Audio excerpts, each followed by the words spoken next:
This is our K-Miata project.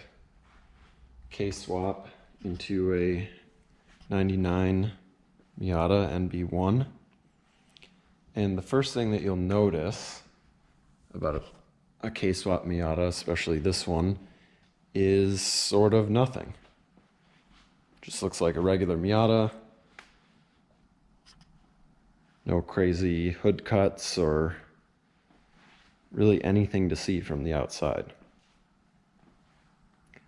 So let's take a look at the interior.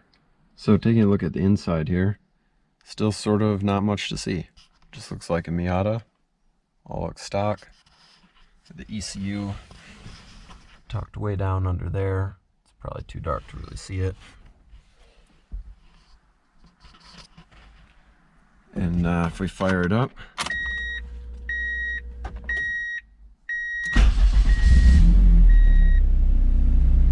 again, really not much to see. All the gauges work, no check engine light.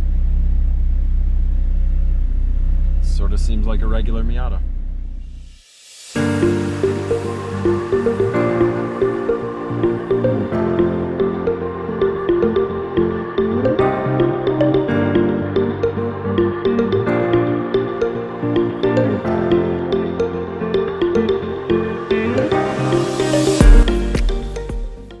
Alright, now that we've looked at the interior and the exterior, here it is.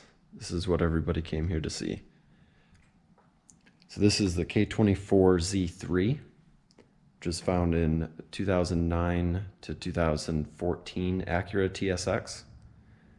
My understanding is with this swap kit, you can also use a Civic Si motor, which is the K24Z7, which I believe was from 2012 to 2015, but there weren't quite as many of those made, and so I think the Z3 is a little bit easier to come by.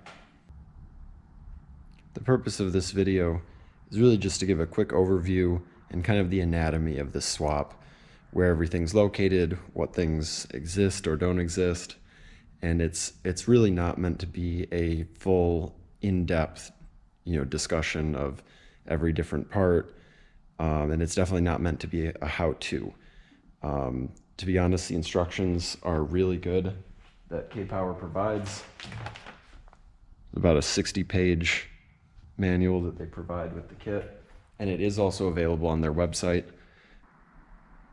If you are considering doing a build like this, I would strongly recommend to go on K-Power's site and download the manual, and you can read through, and it really gives you a good breakdown of all the steps and what's entailed, and that'll give you a pretty good idea of if this is something that you're capable of taking on, or if it might be just a little bit too much. We're going to go through things here kind of in no particular order. I'm going to start over here on the driver's side. We've got the brake cylinder here. This is all untouched, all exactly the way that it came. We've got down here, this is the Wilwood master cylinder for the clutch right here. So that's part of the kit. Comes with a little bracket and everything, bolts right up. And then it comes with the line here that goes down into the transmission. And we'll take a look at that from the underside. But there's a little bit of modification that goes on to the transmission so you can run that. And then right here is that's actually the bleeder for the clutch slave system. So you can see that right there. We've got a couple other important connections and lines here. This cable right here is the throttle cable. It is the factory NB cable, and we've just got it sort of routed just to basically take up the extra space, because on the Miata, normally it would go around the back over to the other side. So we just kind of looped it back through here to take up some of the extra space. So the cable mounts right down on the underside here of the intake manifold, and then hooks up to the throttle body. So no modifications to the throttle cable necessary.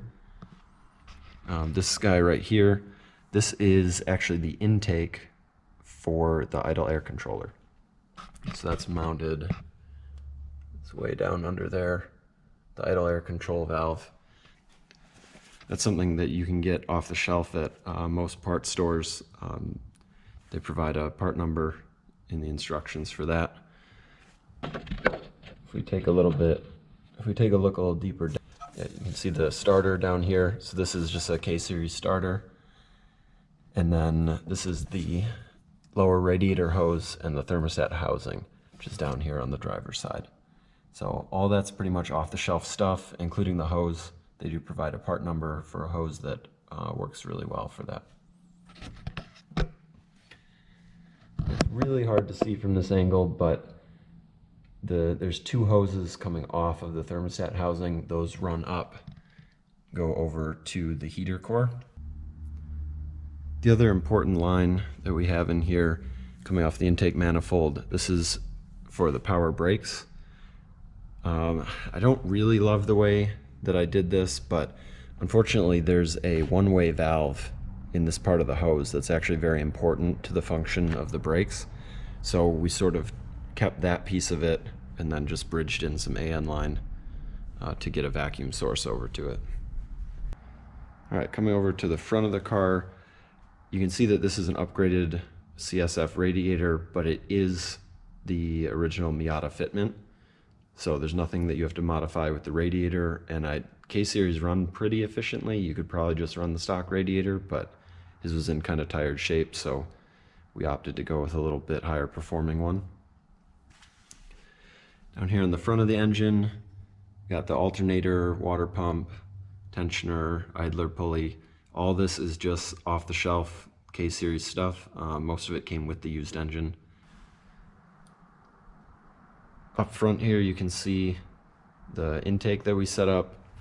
There's nothing specifically included with the kit for that, but there's not really anything special that you need. This was just some pretty basic stuff off of Amazon, honestly. The only thing that we really had to do with it, as you can see down on the bottom, is I drilled a hole in it so we can mount the intake air temperature sensor under there. Put it on the bottom just so it's a little cleaner, but just needs to have that in the airflow. The Skunk 2 throttle body, this is included with the kit, as well as, of course, the intake manifold. The factory intake manifold actually has the throttle body on the back, which wouldn't really work in this application. So that's all part of the kit, as well as this front timing cover. Kind of cleans up the front of the engine, and when you read through the details of it, you'll realize there's a couple different sensors that need to go on the front of this, and that's part of the deal with the Z3 swap kit is you need to relocate the crank sensor. So that's on this timing cover. You can see it's way down here. It's the crank position sensor. So coming up to the top of the engine, for this build we are actually just using the original injectors that came with the used engine. So they transfer right over onto the new manifold really nicely. You can get really fancy and do an aftermarket fuel rail, but in this case we're actually just using the stock one. Same thing with the coil packs. All of that is just stock K-Series stuff. When we come back over onto this side of the engine, you can see, of course, right in your face here is the coolant hose. So this is again a off-the-shelf part. I believe it's like certain Chevy trucks, something like that. But it's actually something that's pretty easily available from most auto parts stores, and they do include a part number for that in the instructions, and you just trim a small amount of it off of the back.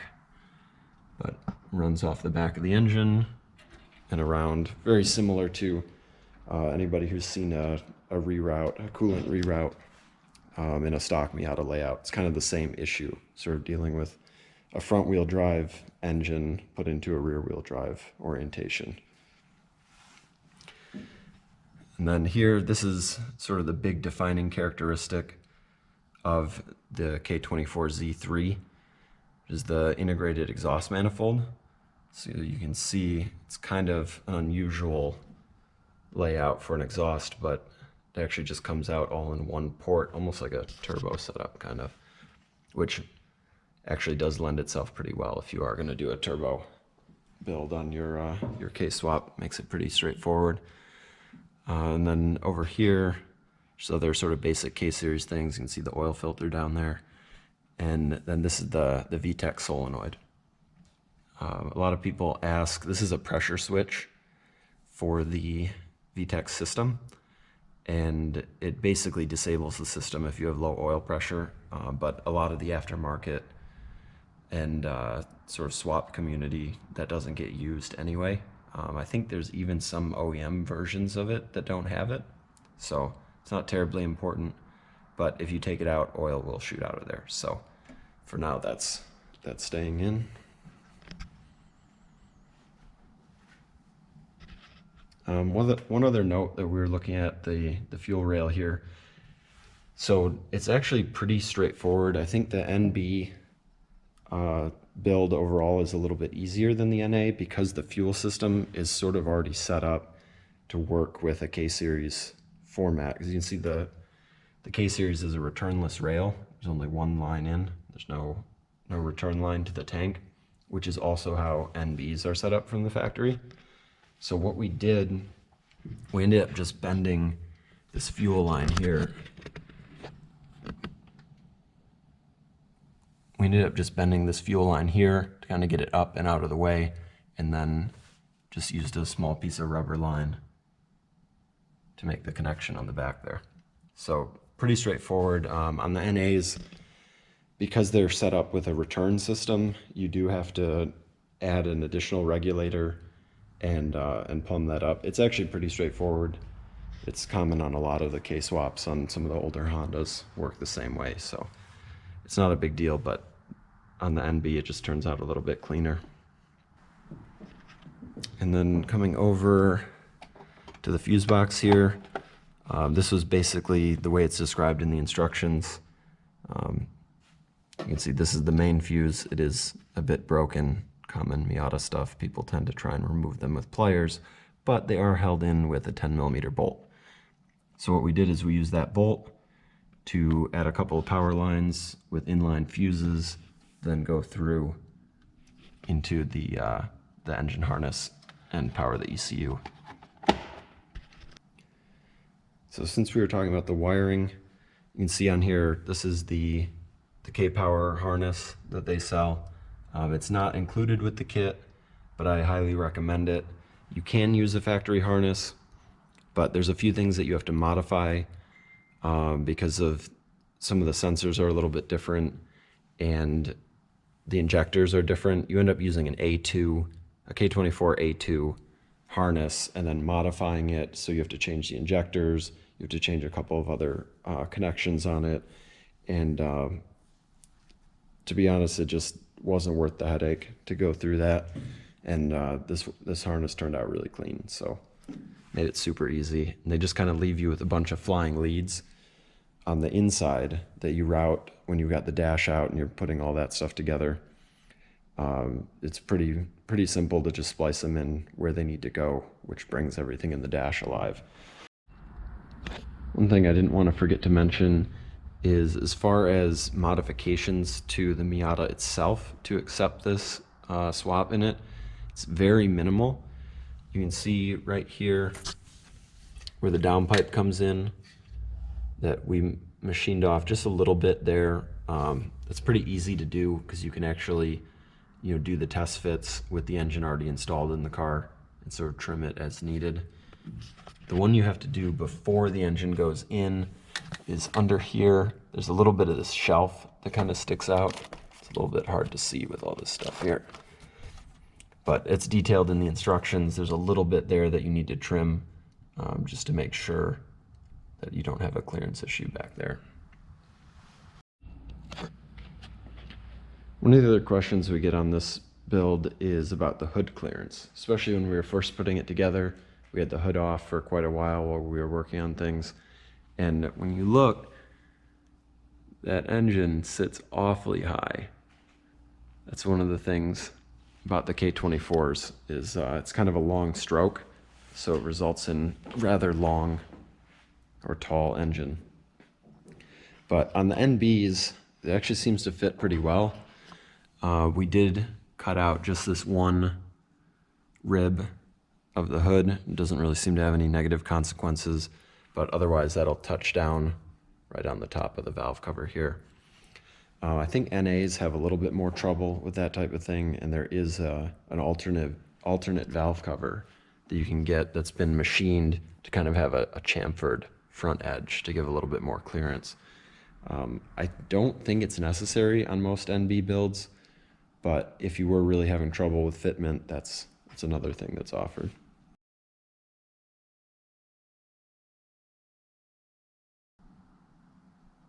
We're going to take a look here from the underside of the car. So starting with the exhaust, this is just an ISR catback that was on the car when it came in. For this build, we didn't do any upgrades or any changes to the stock differential or the PPF. This runs the stock drive shaft. The trans really just doesn't know that anything is different.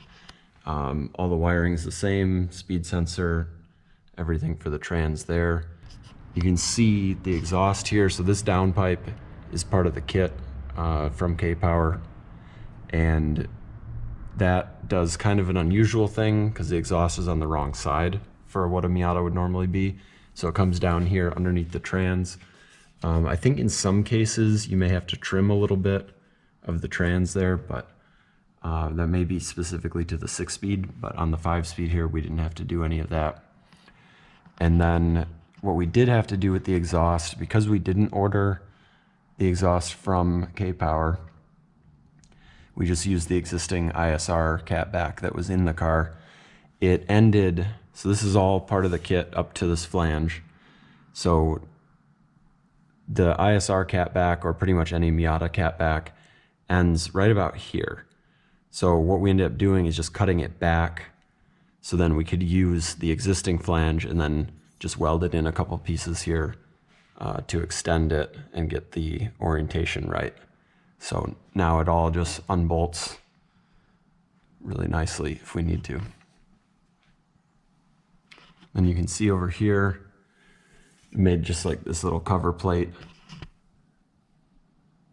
Just drilled and tapped a couple bolts into the transmission there, and that's where the shift fork, or I'm sorry, the clutch release fork would normally come out. And you can see, this is actually a really great visual of why you have to use the internal slave cylinder on this kit, because the exhaust just comes a little too close.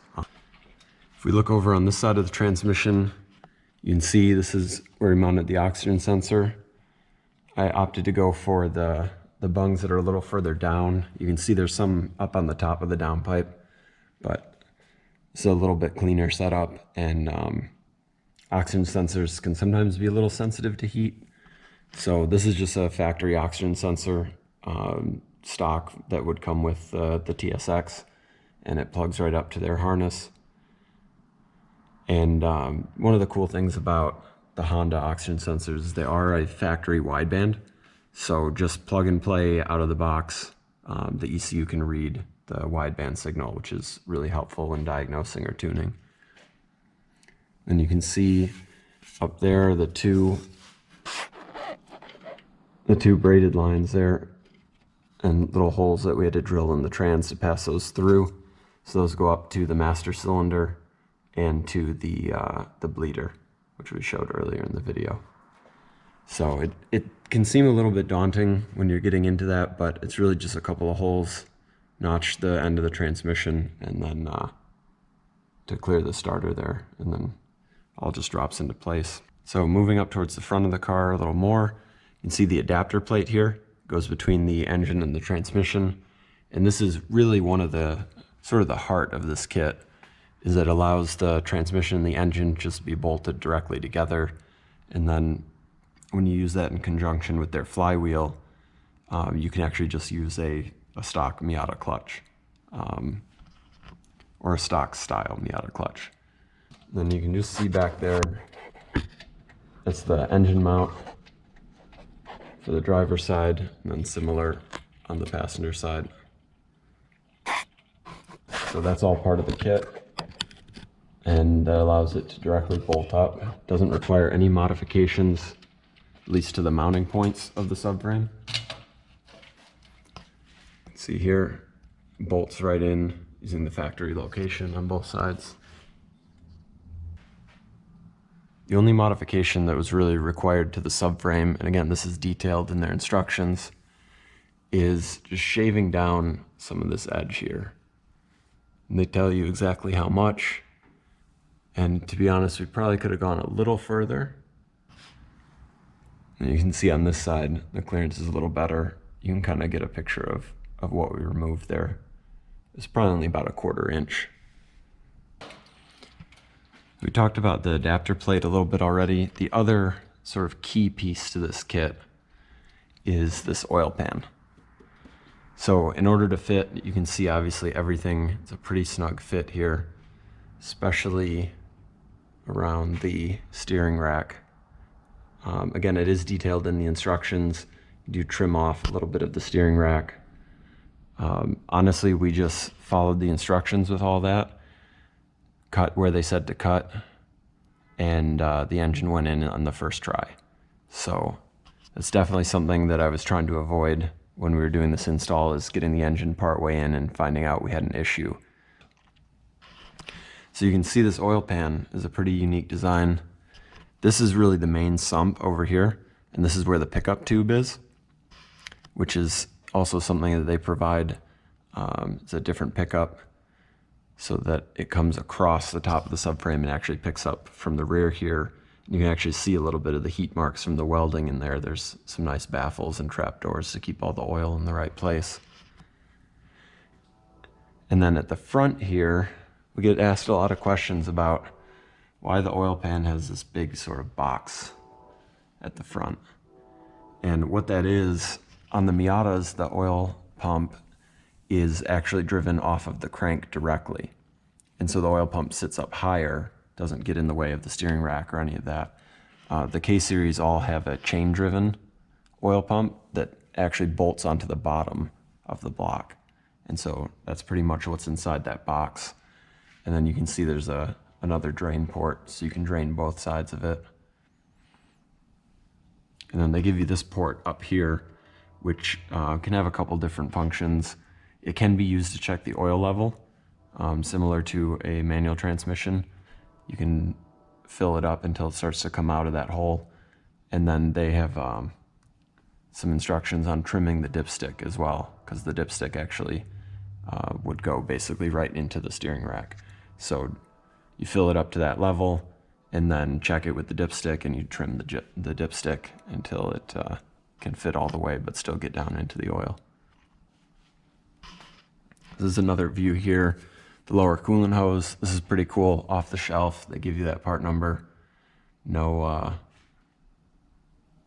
cutting or trimming needed for that. And then that goes into the thermostat housing, which is right there.